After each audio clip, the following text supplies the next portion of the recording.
Sebuah akun media sosial bernama paragram.id, centang biru ya, ini di akun media sosial TikTok, mengupload sebuah video yang merilis 3 sumber kekayaan dari Yusuf Mansur. Di warung Steak and Shake, bebek goreng Haji Slamet, dan juga The Obong and Ribs. The Obong ini premiumnya warung Steak and Shake yang mungkin harganya lebih mahal, teman-teman. Saya tidak tahu karena saya tidak pernah makan di sana. Jainuri dapat dari menipu jamaah. Dari Bang Jack, iya. Tapi sumber awal dia buka usaha, semua itu dari mana uangnya?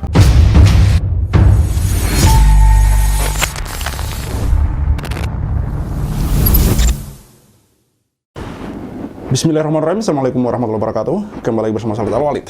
Sebuah akun media sosial bernama paragram.id, centang biru ya, ini di akun media sosial TikTok, mengupload sebuah video yang merilis 3 sumber kekayaan dari Yusuf Mansur. Di sini dia pakai hashtag Ustadz Yusuf Mansur, hashtag Yusuf Mansur, hashtag TikTok Entertainment, TikTok berita.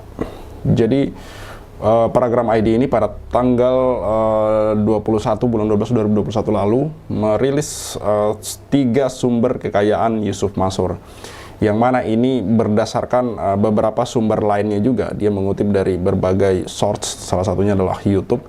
Dan di sini juga memang ada pernyataan Yusuf Mansur yang dia beberapa kali mengungkapkan beberapa sumber-sumber aset, income, dan yang lain sebagainya. Misalnya ketika dia berinvestasi di MNC Group, yang mana ini entah dia berinvestasi pakai duitnya sendiri atau dia hanya sebagai sebagai orang yang dititipkan duit dan segala macam, ini tidak jelas. Yang jelas di sana diketahui oleh media bahwa Yusuf Mansur berinvestasi di MNC Group, dan juga dia memiliki bisnis kuliner di warung grup, yaitu The Obong and Ribs, warung Steak and Shake, dan juga bebek goreng Haji Slamet. Mari kita simak rangkuman video dari paragram.id ini, teman-teman.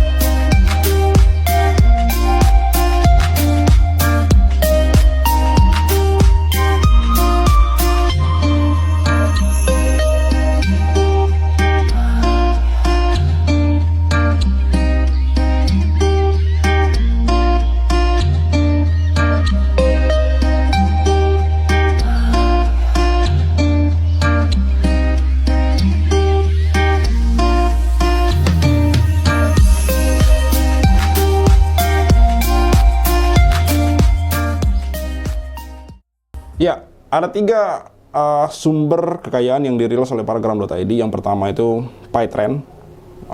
Sekedar mengabarkan saja bahwa PayTrend Asset Management ini sudah dibukukan OJK sejak Mei 2024 lalu. Lalu kemudian saham dia di MNC Group ini sudah tidak ada kabar lagi. Yang masih ada sepanjang yang saya tahu hingga hari ini itu adalah Warung Group, di mana di sana ada warung Steak and Shake, bebek goreng Haji Slamet, dan juga The Obong and Ribs. The Obong ini premiumnya warung Steak and Shake yang mungkin harganya lebih mahal, teman-teman. Saya tidak tahu karena saya tidak pernah makan di sana.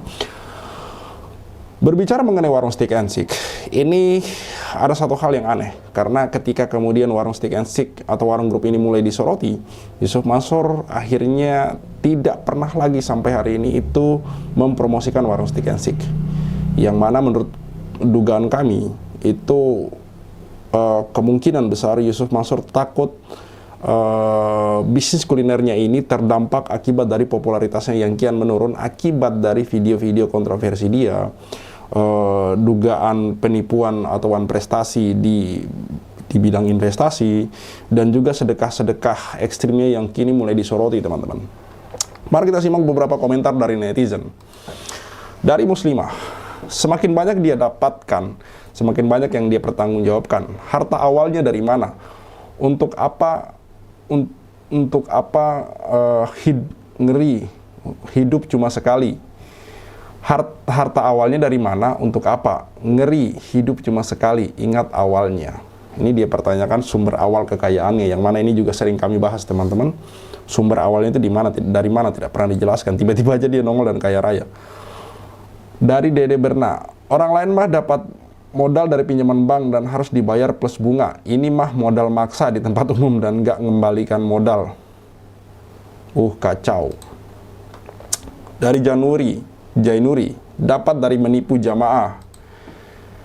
Dari Bang Jack, iya, tapi sumber awal dia buka usaha semua itu dari mana uangnya? Ini pertanyaan-pertanyaan dari netizen sangat realistis sekali, karena memang seperti yang sering kami katakan bahwa ada banyak kemudian pengusaha yang ketika kemudian diwawancara di podcast-podcast itu bercerita historical, sejarah, perjalanan hidupnya, biografinya bagaimana sampai dia kemudian bisa sekaya hari ini, sambil kemudian memotivasi kita ini gitu yang lagi merintis dan segala macam.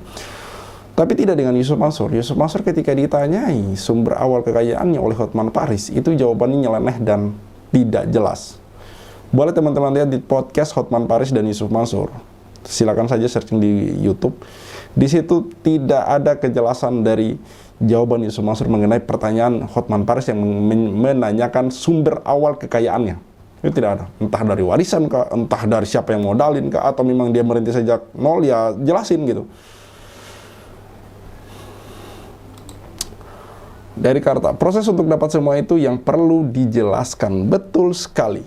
Ketika Yusuf Mansur ditanyakan proses dari mana didapatkan itu, yang pertama dia tidak menjawab dengan jelas, yang kedua hanya dia bercerita bahwa dulunya dia itu penjual es, yang kemudian menyedekahkan es dengan termos-termosnya, lalu kemudian dia mendapatkan keajaiban-keajaiban, dan keajaiban yang mana ini tidak realistis teman-teman. Duit sedekah orang tuh yang dipakai, nah ini lebih realistis kayaknya. Hasil nyopot cincin dan gelang jamaahnya. Kekayaannya dari hasil sumbangan, Ozi Putra Sangkar. Hasil investasi bodong si Ucup. Hasil invest bodong si Ucup. Ya, ini kuat juga dugaan kami bahwa salah satu sumber awal kekayaan Yusuf Mansur ini adalah hasil dari investasi-investasi yang katanya gagal. Di mana ketika orang-orang ini sudah berinvestasi, orang-orang ini sudah menyetorkan sejumlah uangnya, tiba-tiba saja bisnis tersebut hilang dari peredaran. Bahkan diwawancara kami dengan Ibu Tugi, yang katanya dia membuka websitenya dibuka, ini sudah tidak bisa lagi dibuka dan uangnya akhirnya mengendap di sana kurang lebih 10-an juta. Dan ini satu dari ratusan bahkan ribuan orang teman-teman. Tinggal dikali aja gitu berapa total nilainya. Ini kan menyentuh angka miliaran teman-teman. Itu sangat banyak. Jadi wajar ketika kami berpikir bahwa jangan-jangan modal awal dari bisnis yang dikelola oleh Yusuf Mansur hari ini, yang bernama Warung Group alias Warung Steak and Shake, Bebek Goreng Haji Slamet, dan The Obong, ini modal awalnya ya dari hasil sedekah yang tidak tahu dialokasikan kemana, dan juga bisnis investasi yang katanya mangkrak. Ini dugaan kami teman-teman. Karena yang pertama, kenapa dugaan kami sampai ke sana? Karena yang pertama, Yusuf Mansur tidak pernah dengan jelas menceritakan asal muasal kekayaannya. Yang kedua, Yusuf Mansur tidak pernah dengan jelas menceritakan bisnis apa yang membuat dia sampai sesukses hari ini. Yang ketiga, dia tiba-tiba muncul dan berkata bergabung dengan Warung Steak and Shake sebagai investor. Pertanyaannya, duitnya dari mana? Yang keempat, setiap bisnis investasi yang dibangun oleh Yusuf Mansur itu akhirnya gagal, tapi tidak pernah jelas gagalnya kenapa. Dan juga modal atau uang-uang dari para investor ini tidak pernah dikembalikan, dan akad atau bagi hasil yang sering dijanjikan ini tidak pernah didapatkan oleh para investor.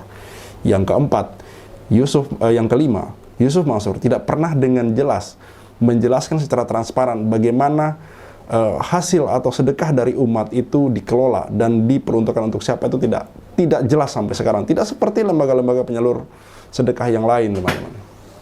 Baik, kita bacakan komentar terakhir. Modalnya dari sedekah. Memang pada akhirnya akan banyak yang membuat statement seperti itu, teman-teman. Seperti halnya kami yang tadi mengurutkan dengan jelas bahwa kenapa kami sangat mencurigai bahwa Yusuf Mansur ini itu memperoleh modalnya dari sumber-sumber seperti itu. Walaupun ini masih dugaan, tapi ini dugaan kuat. Karena dugaan yang punya dasar, bukan hanya berdasarkan opini liar, teman-teman.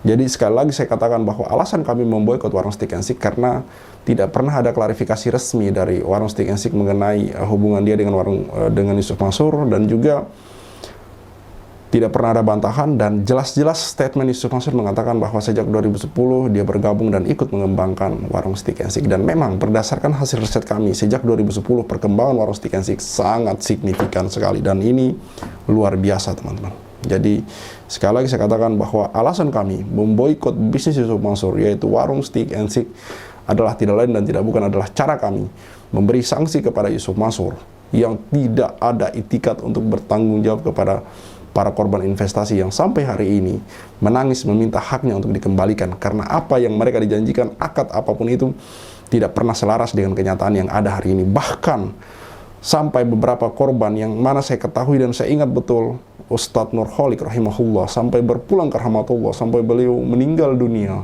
semoga Allah merahmati beliau di alam sana, beliau tidak mendapatkan hak yang dia perjuangkan selama ini. Nauzubillah Yusuf Mansur, bertanggung jawablah, takutlah dengan pengadilan akhirat.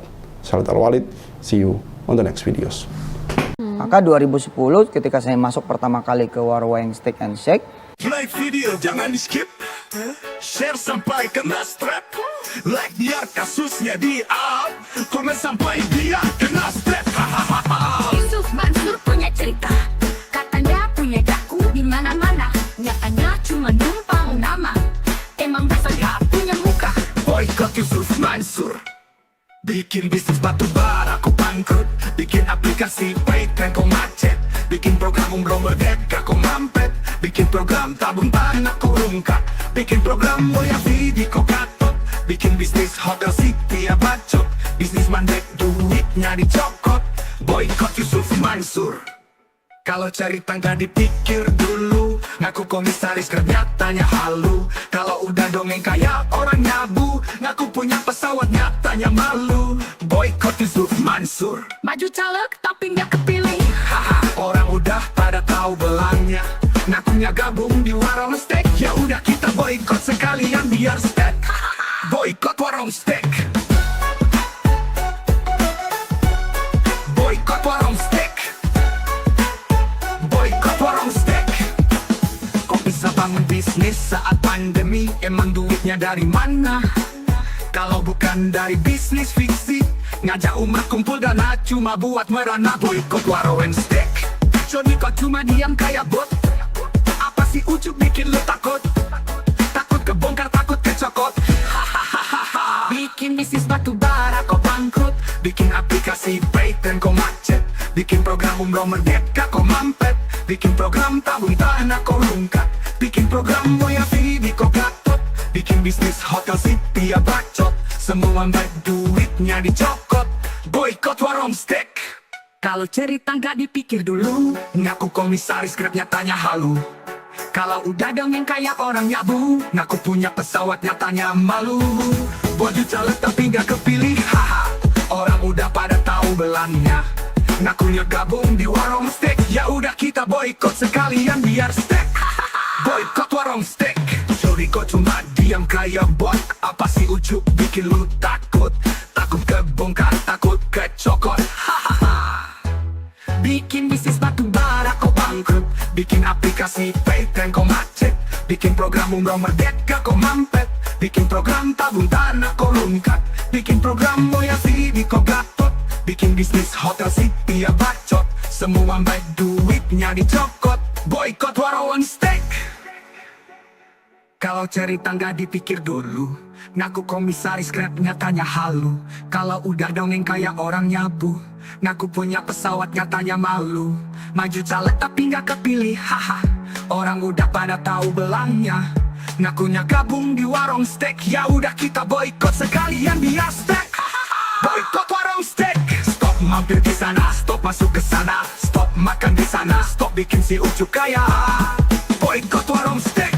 Bikin Yusuf Mansur ketar-ketir, biar dia mikir, biar dia sadar tanggung jawab. Mansur, kami sudah hilang sabar, umat sudah marah besar. Sampai mana kau kabur, akan terus kami kejar walau sampai lubang kubur. Boykot warung steak. Boykot warung steak. Boykot warung steak. Play video jangan di skip, share sampai kena strap. Like biar kasusnya di A, komen sampai dia kena